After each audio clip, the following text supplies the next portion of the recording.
안녕하세요. 성공 직전입니다. 오늘 여러분과 함께 나눌 이야기는 우리가 매일같이 쫓고 있는 성공과 부, 그리고 돈의 본질을 완전히 뒤흔들 명저에 관한 것입니다. 바로 세종대왕의 위대한 지혜와 통찰을 담은 책, 그대는 인생에서 무엇을 놓치고 있는가입니다. 우리는 흔히 조선의 성군이라고 하면 한글 창제나 과학기술의 발전만을 떠올리지만 그분이 남긴 수많은 어제와 기록 속에는 인간이 어떻게 살아야 진정한 풍요를 누릴 수 있는지에 대한 거대한 철학이 숨어 있습니다. 수백 년의 시간을 뛰어넘어 오늘날 치열하게 살아가는 우리에게 던지는 이 묵직한 질문들을 통해 여러분이 지금 놓치고 있는 부의 본질과 인생의 진정한 가치를 찾아가시길 바랍니다. 오늘 영상은 책이 가진 깊은 울림을 고스란히 전달하기 위해 원문의 핵심적인 내용들을 아주 깊고 풍성하게 담아냈습니다. 화면에 집중하시고 이 위대한 지혜가 여러분의 삶을 어떻게 바꿀 수 있을지 차분히 음미해 보시기 바랍니다.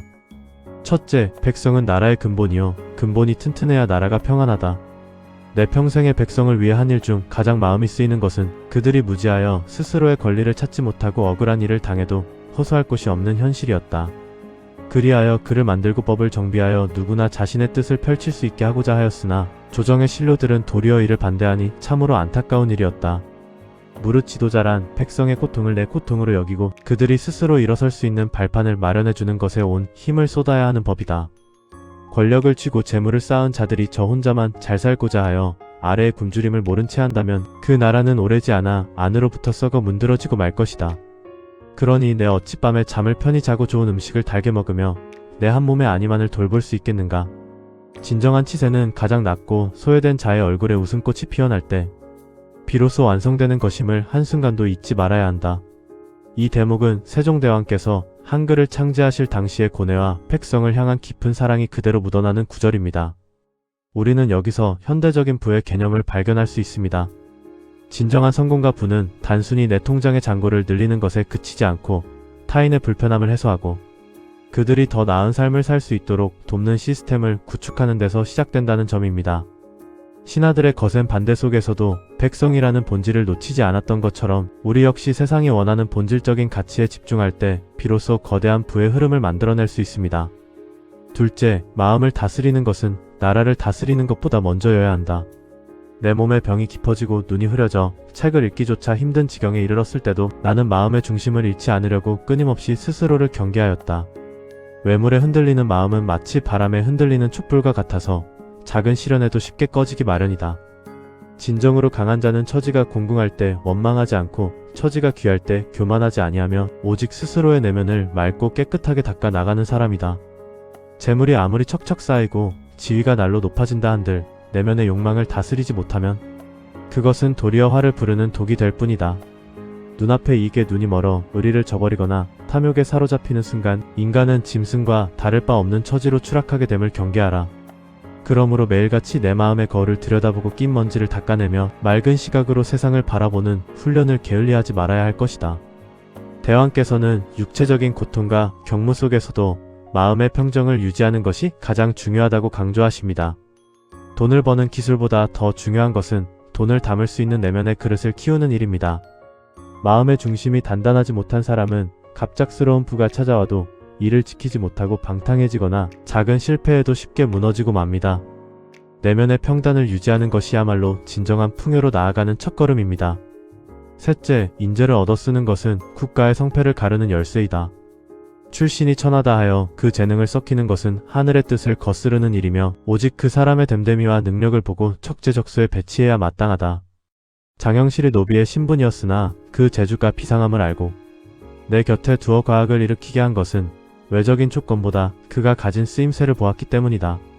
세상을 바꾸는 큰일은 결코 혼자서 이룰 수 없으니 주위의 사람들을 귀하게 여기고 그들의 잠재력을 이끌어내는 지혜가 필요하다. 현명한 군주는 훌륭한 사람을 곁에 두기 위해 삼고초려를 마다치 않으며 그들이 마음껏 역량을 펼칠 수 있도록 신뢰의 울타리를 만들어준다. 만약 내 안목이 좁아 인재를 알아보지 못하거나 투기하는 마음으로 그들을 배척했다면 조선의 하늘은 이토록 밝게 빛나지 못했을 것이다. 사람을 대할 때는 먼저 그의 마음을 얻고 그가 가진 고유한 빛을 찾아내어 세상의 어둠을 밝히는 도구로 쓰이게끔 격려해야 한다. 신분사회였던 조선시대의 노비였던 장영실을 발탁한 세종대왕의 안목은 참으로 혁신적입니다. 현대 비즈니스와 자본주의 사회에서도 이는 그대로 적용됩니다. 레버리지, 즉 타인의 재능과 시간을 활용할 줄 아는 능력이 없다면 우리는 결코 거대한 부를 이룰 수 없습니다. 사람을 편견 없이 바라보고 그들의 장점을 극대화해 줄 수 있는 포용력이야말로 성공하는 자산가들의 공통된 특징입니다.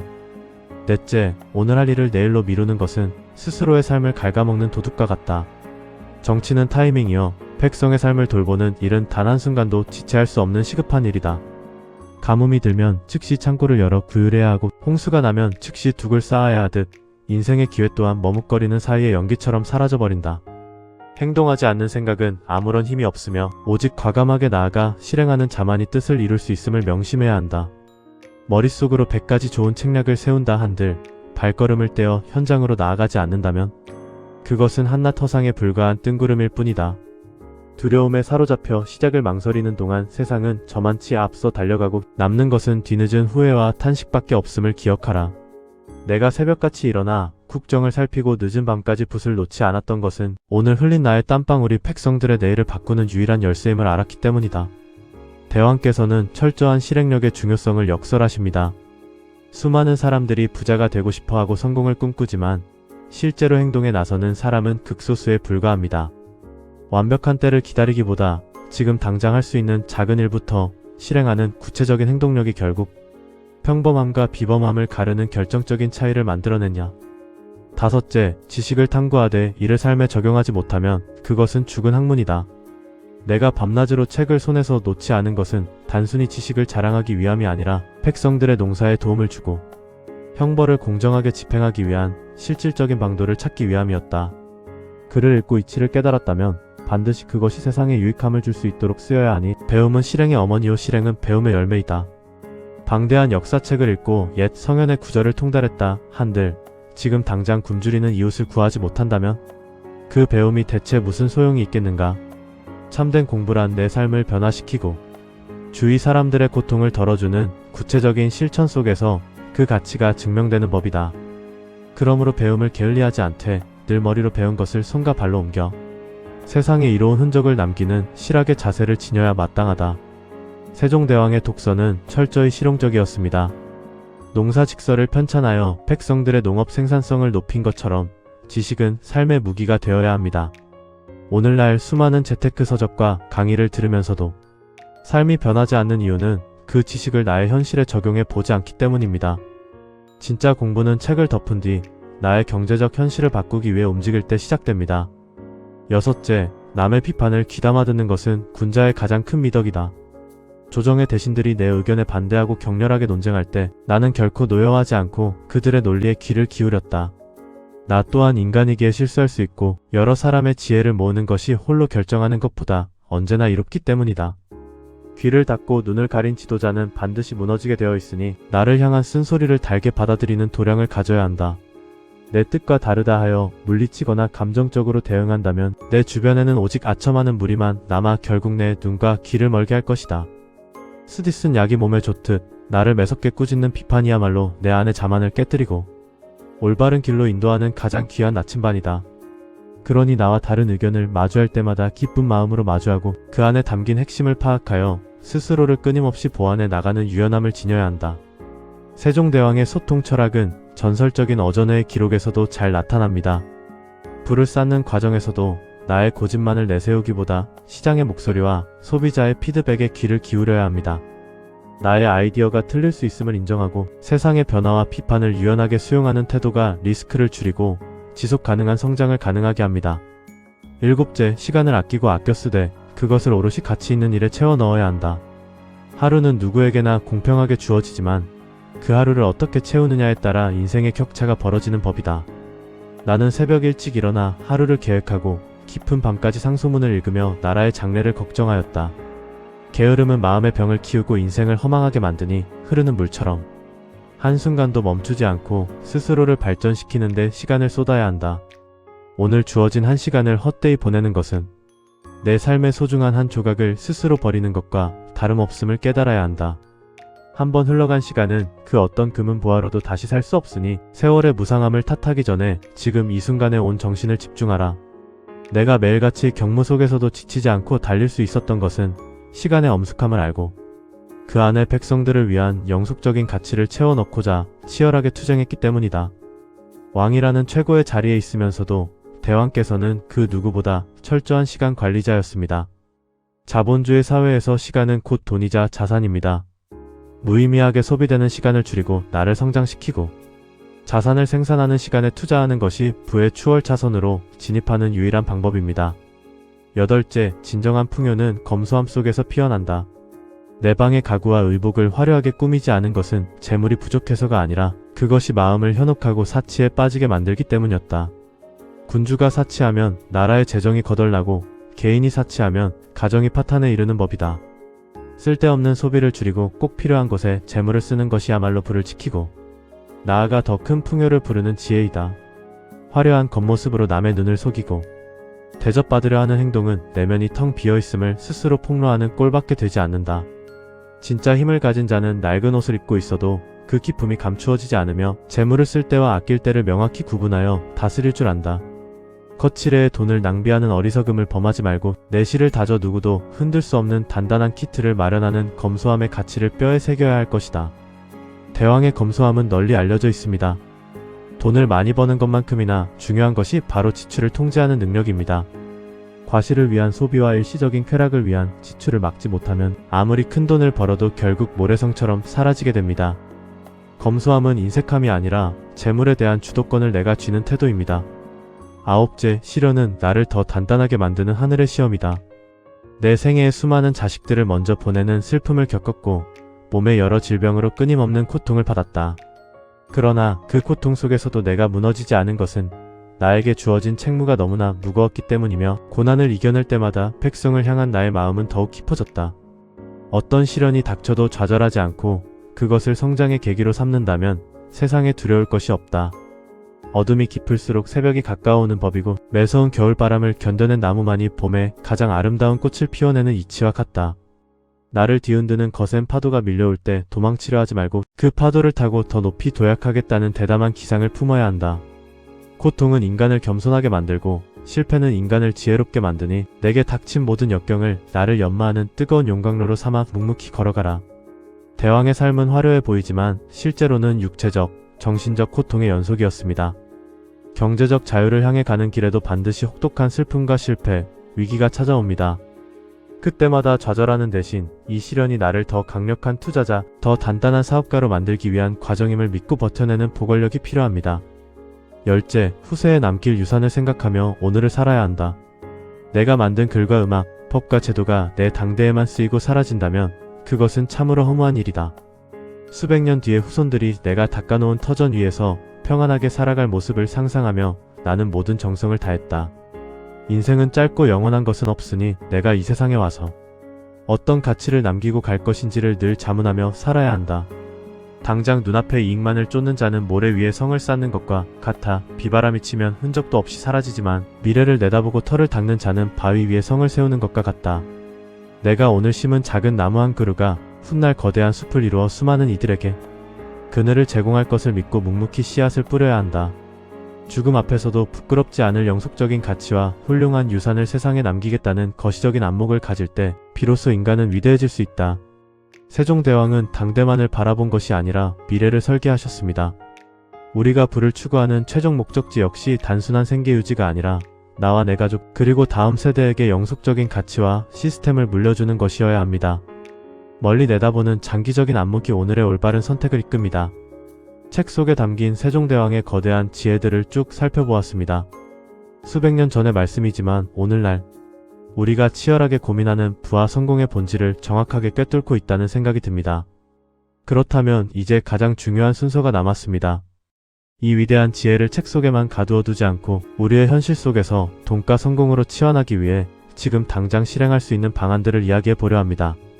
기존의 뻔한 자기 개발서에 나오는 조언이 아니라 여러분의 뇌를 깨우고 즉각적인 변화를 이끌어낼 수 있는 색다르고 새로운 실행 방안 10가지를 정리해드립니다. 첫째, 시장의 노비 발탁 프로젝트를 시작하는 것입니다. 세종대왕께서 신분을 초월해 장영실을 등용한 것처럼 여러분도 주변이나 온라인 공간에서 숨은 재능을 가진 사람을 발굴해 협업하는 시스템을 만드셔야 합니다. 예를 들어 글솜씨는 좋지만 마케팅을 모르는 블로거, 영상 편집 기술은 뛰어나지만 콘텐츠 기획력이 없는 크리에이터를 찾아 그들의 재능을 나의 사업적 안목과 결합하는 것입니다. 내 시간만으로 돈을 버는 한계에서 벗어나 세상의 숨은 인재들을 레버리지하여 공동의 수익 구조를 창출하는 플랫폼 리더가 되어야 합니다. 셋째, 나의 지식을 가공하여 현대판 농사 직설을 발행하는 것입니다. 대왕께서 백성들이 쉽게 농사 지을 수 있도록 실용서를 만드신 것처럼 여러분이 가진 아주 작은 노하우라도 좋으니 타인의 시행착오를 줄여줄 수 있는 PDF 전자책이나 소책자를 단 5페이지라도 만들어 무료로 배포해 보십시오. 남을 돕는 유익한 지식이 세상에 유통되기 시작할 때 그것은 강력한 개인 브랜딩이 되어 돌아오고 결국 엄청난 부의 기회를 자석처럼 끌어당기게 됩니다. 넷째, 디지털 영토에 나만의 지편전을 세우는 것입니다. 조선의 인재들이 모여 학문을 연구했던 지편전처럼 여러분만의 온라인 커뮤니티나 오픈 채팅방 혹은 소모임을 개설하십시오. 거창한 주제가 아니어도 좋습니다. 성공 철학을 공유하거나 하루의 지출을 인증하는 작은 모임의 방장이 되는 것입니다. 정보를 소비하는 관객의 자리에서 벗어나 사람들을 모으고 정보를 유통하는 생산자의 자리에 서는 순간 여러분의 경제적 가치는 급격하게 상승합니다. 다섯째, 일주일에 하루는 자발적 군주 유배일을 갖는 것입니다. 세종대왕께서 사치를 멀리하고 검소함을 유지하며 마음의 중심을 잡았던 것처럼 일주일에 딱 하루는 돈을 단 1원도 쓰지 않는 무지출 데이를 실천하면서 동시에 모든 디지털 기기를 차단해 보십시오. 화려한 광고와 마케팅이 유혹하는 자본주의 시장에서 완전히 고립되어 오직 내 내면의 목소리와 나의 자산, 현황만을 냉정하게 바라보는 고독한 시간을 통해 소비 중독을 치유하고 진짜 필요한 부의 전략을 구상할 수 있습니다. 여섯째, 시장의 비판을 수집하는 상소문함을 개설하는 것입니다.